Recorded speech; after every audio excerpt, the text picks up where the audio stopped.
حضور، جنات کی حاضری کے حوالے سے یہ آج کل جو دیکھا گیا ہمارے یہاں خانقاہوں میں بھی، مزارات پہ ایک جم غفیر لگا دیا جاتا ہے اور رش لگا دیا جاتا ہے کہ کیا ہو رہا ہے بھائی، جنات کی حاضری ہو رہی ہے، جنات حاضر کیے جاتے ہیں۔ اس پر ہمارا دین ہمیں کیا سکھاتا ہے، کیا رہنمائی کرتا ہے؟ دیکھیں، جنات کے حوالے سے ایک تو جن کا جو وجود ہے وہ قرآن سے ثابت ہے۔ اللہ نے قرآن میں جنات کا ذکر فرمایا، بلکہ پوری سورہ جن کے نام سے قرآن میں جی موجود ہے۔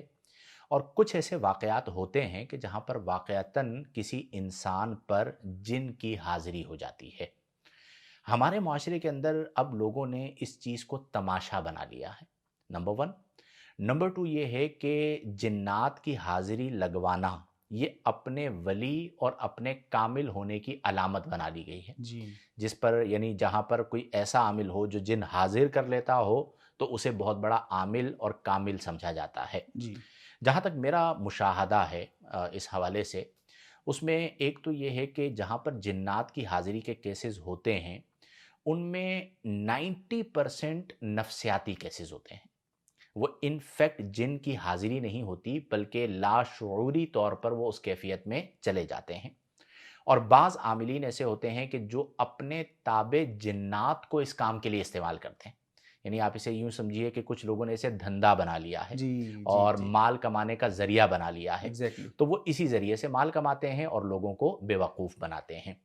سب سے پہلی بات یہ ہے کہ اگر واقعتاً کسی پر جن حاضر ہو گیا اور کلام الہی کے ذریعے اسے نکال دیا گیا تو یہ بالکل ایک درست عمل ہے کہ قرآن کریم فرقان حمید کو روحانی علاج کے لیے استعمال کیا گیا۔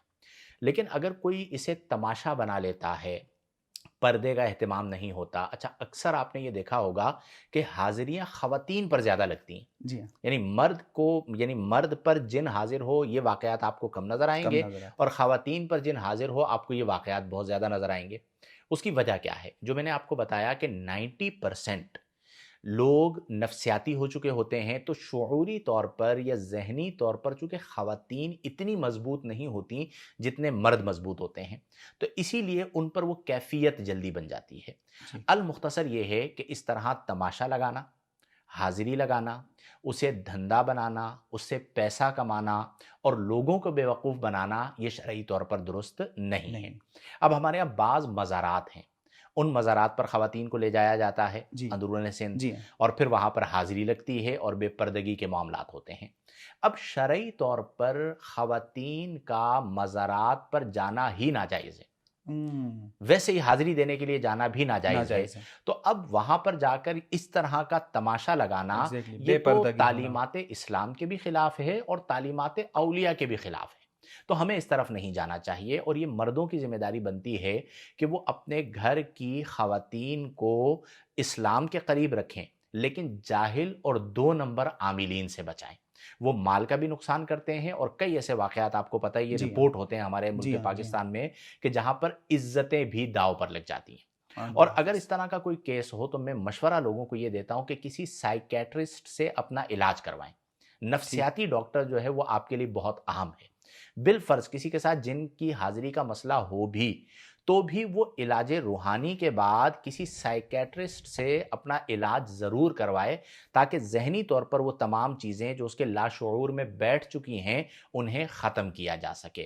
لیکن یہ ایک پورا تماشا لگا لینا، نبی کریم صلی اللہ علیہ وسلم کی سیرت میں اس طرح کا کوئی آپ کو پہلو نہیں ملے گا کہ لوگوں کو جمع کرنا، پھر ان کی حاضریاں لگوانا، پھر جنات سے سوال کرنا کہ کس نے کروایا ہے، جی تمہیں جی جی، کس نے بھیجا ہے، تم مسلمان ہو، تم کافر ہو۔ وہ ایک پورا تماشا کریٹ کیا باقاعدہ جاتا ہے، سوالات کیے جاتے ہیں ایک اور دوسرے یہ سے۔ ہمارے لیے افسوس کی بات ہے کہ پھر انہی چیزوں کی وجہ سے پہلے ہوتی ہوں گی لیکن ویڈیو میں نہیں آتی تھی، اب جب سے کیمرہ آ گیا ہے تو اب سوشل اس کی میڈیا، ویڈیو بن جاتی ہے، اور ویڈیو بننے کے بعد جب اسے اپلوڈ کیا جاتا ہے تو پھر لوگ سمجھتے ہیں کہ یہ اسلام ہے۔ اب اسلام وہ ہے جو قرآن میں ہے، جی اسلام وہ ہے جو حدیث میں ہے، اسلام وہ ہے جو سیرت النبی صلی اللہ علیہ صلی وسلم اللہ ہے۔ علیہ وسلم۔ اب جب آپ اس تماشے کو اسلام بنا کر پیش کریں گے تو لازمی سی بات ہے کہ پھر لوگ اس سے بدظن ہوں گے۔ اس چیز کا خیال رکھنا چاہیے۔